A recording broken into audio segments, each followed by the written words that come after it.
So we will start with sums based on inverse trigonometric function. For convenience, we will classify sums into 4 categories. First is finding of principal values. Finding of principal values.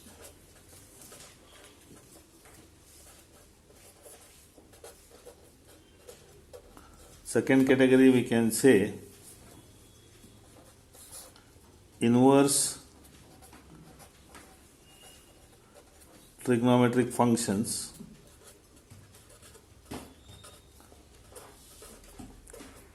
Inverse trigonometric functions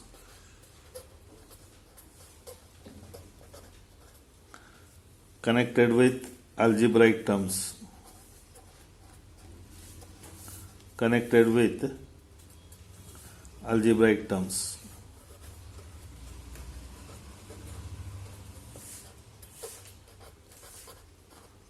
Third category will be inverse trigonometric functions. Inverse trigonometric functions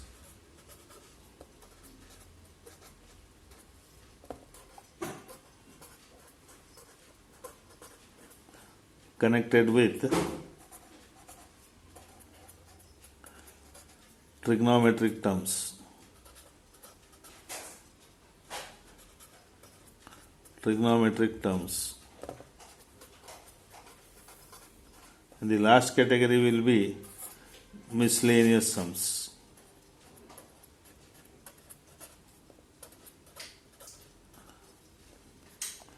So this is how, for convenience, we will classify sums into 4 groups. So first I will start with finding of principal value. So with some simple examples we will start. So here they will give you the sum, you have to find the principal value.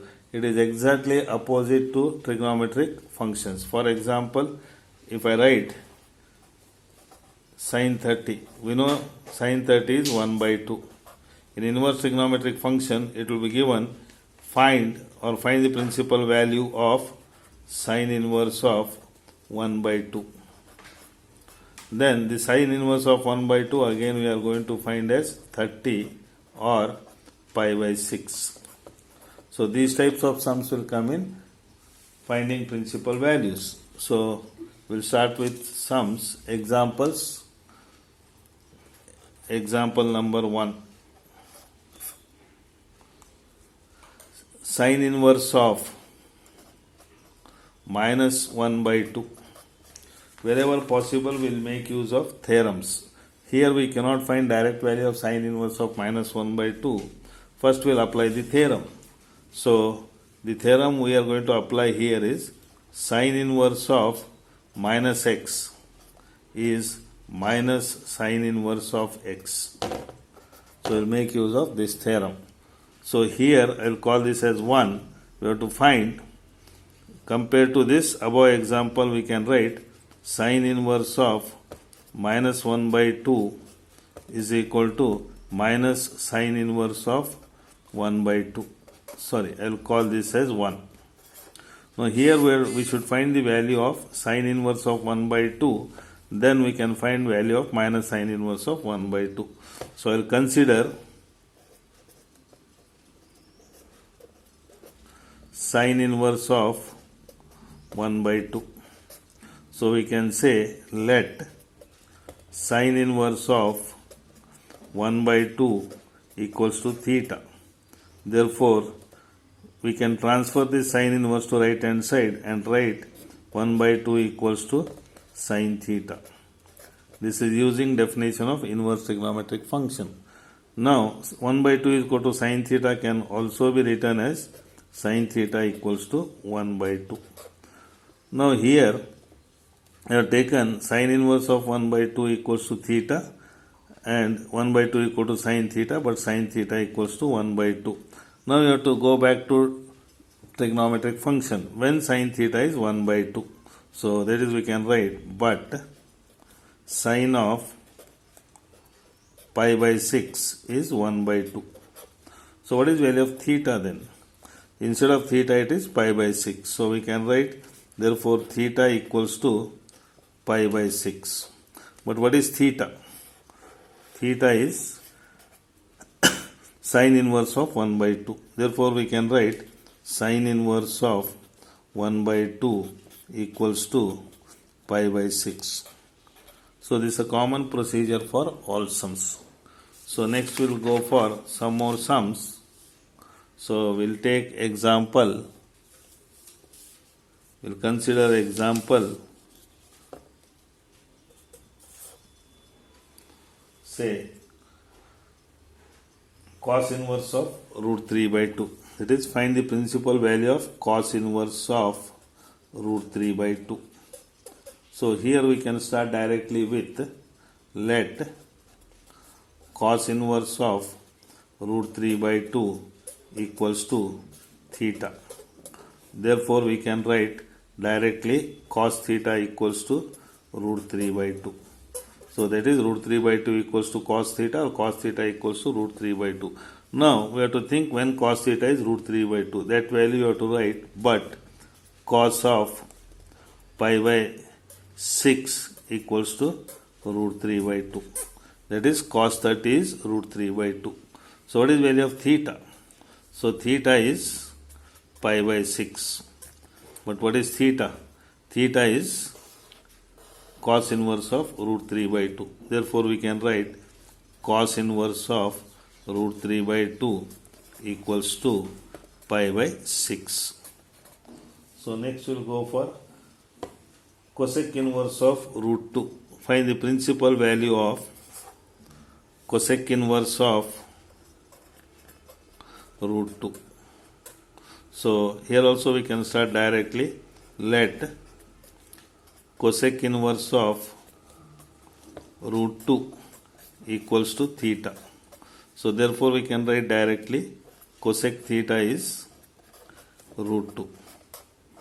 Now sine 45 is 1 by root 2, so cosec 45 is root 2. That is, we can write, but cosec pi by 4 is root 2. So what is value of theta? Therefore we can write theta equals to, pi by 4. But what is theta? Theta is cosec inverse of root 2. Therefore we can write cosec inverse of root 2 equals to pi by 4. Next we'll go for one more sum. Tan inverse of minus root 3. Tan inverse of minus root 3. Before solving this sum directly, we can apply the theorem. What is that theorem? Tan inverse of minus x is minus tan inverse of x. Tan inverse of minus x is minus tan inverse of x. Therefore, we can write tan inverse of minus root 3. Tan inverse of minus root 3 is minus tan inverse of root 3. I will call this as 1. Here we have to find value of first tan inverse of root 3. So we will write here, let tan inverse of root 3 equals to theta. So we can write directly, therefore tan theta equals to root 3. Now when tan theta is root 3, that is pi by 60 degree or pi by 3, because tan 60 is sin 60 upon cos 60. Sin 60 is root 3 by 2, cos 60 is 1 by 2, root 3 by 2 divided by 1 by 2 is root 3. So we can write, but tan of pi by 3 is root 3. Therefore, what is value of theta? Therefore, we can write theta equals to pi by 3. But theta is tan inverse of root 3. What is theta? Theta is tan inverse of root 3. So we can write, therefore, tan inverse of root 3 equals to pi by 3. So what happens to 1? Therefore 1 becomes minus tan inverse of root 3, minus tan inverse of root 3 equals to minus pi by 3. So next we'll go to some more sums. So I will take cos inverse of minus 1 by 2. We'll start with cos inverse of minus 1 by 2. Cos inverse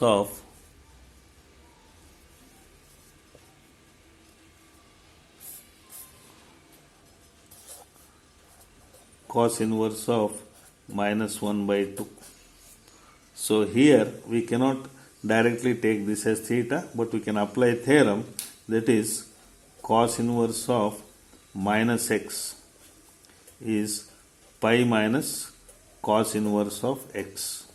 So what is cos inverse of minus x?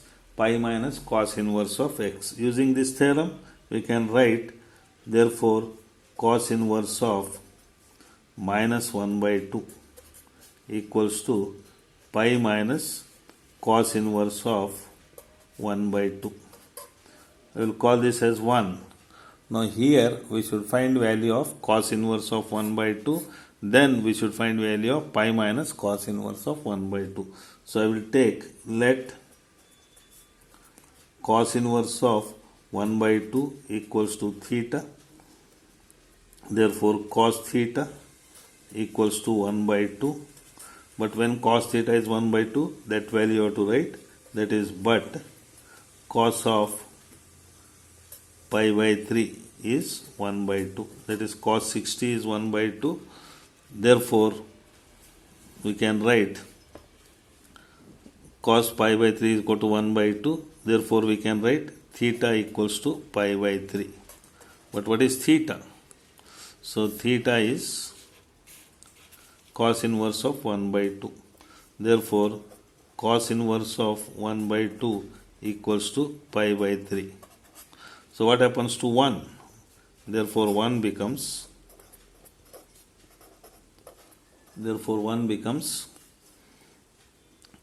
pi minus cos inverse of 1 by 2 equals to pi minus pi by 3. So if you take LCM and simplify, we get 3 pi minus pi divided by 3. So it is 2 pi by 3. So we'll go for one more sum. Then I'll give you some more sums for practice as assignment. So we'll go for tan inverse of minus 1. We'll go for tan inverse of minus 1. So here we can make use of the theorem tan inverse of minus x is equal to minus tan inverse of x. Therefore we can write tan inverse of minus 1 equals to minus tan inverse of 1. I'll call this as 1 and we'll solve or we'll find value of tan inverse of 1. Let tan inverse of 1 equals to theta. Therefore we can write tan theta equals to 1. But when tan theta is 1, that value I will write, but tan of pi by 4 is 1. So what is value of theta? Therefore theta equals to pi by 4, but theta is nothing but tan inverse of 1. Therefore we can write tan inverse of 1 equals to pi by 4. So what happens to 1? So 1 becomes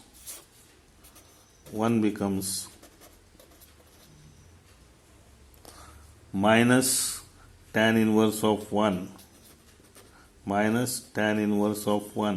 equals to minus pi by 4. So I'll give you some more sums based on this, where you have to make use of theorem and find the principal value in the assignment. Thank you. We'll solve some more sums, a few sums combined form of principal values will be given. So here we can make use of the results directly or principal values directly. So first one, evaluate or find the value of tan inverse of 1 plus cos inverse of minus 1 by 2 plus sin inverse of minus 1 by 2. So here you need not find separate values. Directly we can go for finding the value. Wherever possible you have to apply the theorem. So tan inverse of 1 I will keep as it is. Cos inverse of minus 1 by 2 I will write pi minus cos inverse of 1 by 2. I will put a bracket for this. Then plus sin inverse of 1 by 2 I will write as minus sin inverse of 1 by 2. So here this tan inverse of 1 I have kept as it is. Then cos inverse of minus 1 by 2 I have taken as pi minus cos inverse of 1 by 2 using theorem. Cos inverse of minus x is pi minus cos inverse of x, and sin inverse of minus 1 by 2 I have taken as minus sin inverse of 1 by 2 using theorem. Sin inverse of minus x is minus sin inverse of x. Now tan inverse of 1 is pi by 4 plus cos this pi as it is minus what is cos inverse of 1 by 2? Cos inverse of 1 by 2 is pi by 3 and minus sin inverse of 1 by 2 is pi by 6.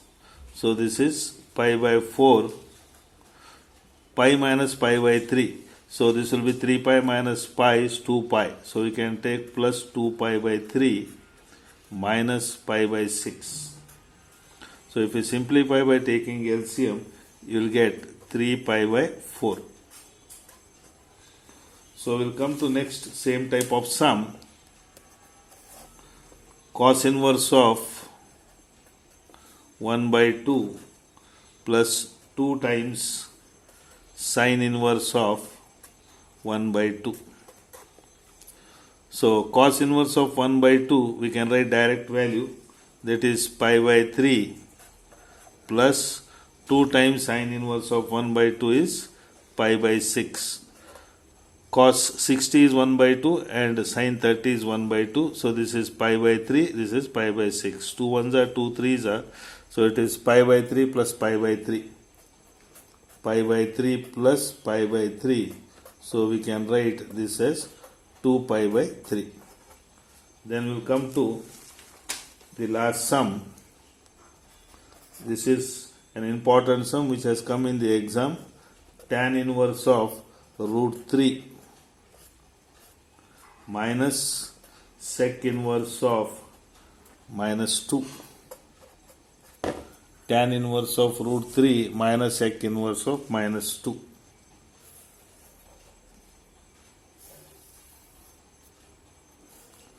So this tan inverse of root 3 I will keep as it is. Now sec inverse of minus 2 we can make use of the theorem. Sec inverse of minus x is pi minus sec inverse of x, that is minus I will keep as it is, put a bracket, and this I will write as pi minus sec inverse of 2. Pi minus sec inverse of 2. So this pi minus sec inverse of 2 you have to find value, then take this minus inside. So this tan inverse of root 3 is pi by 3, that is 60 degree, minus this is pi minus sec inverse of 2 is nothing but reciprocal of cos inverse of 1 by 2. So it is pi minus pi by 3. So this is pi by 3 minus, I will keep outside, pi minus pi by 3 is 2 pi by 3. So this will be pi by 3 minus 2 pi by 3. So pi by 3 minus 2 pi by 3 is minus pi by 3. So these are the sums where the principal values of the different functions are in the combined state. Thank you.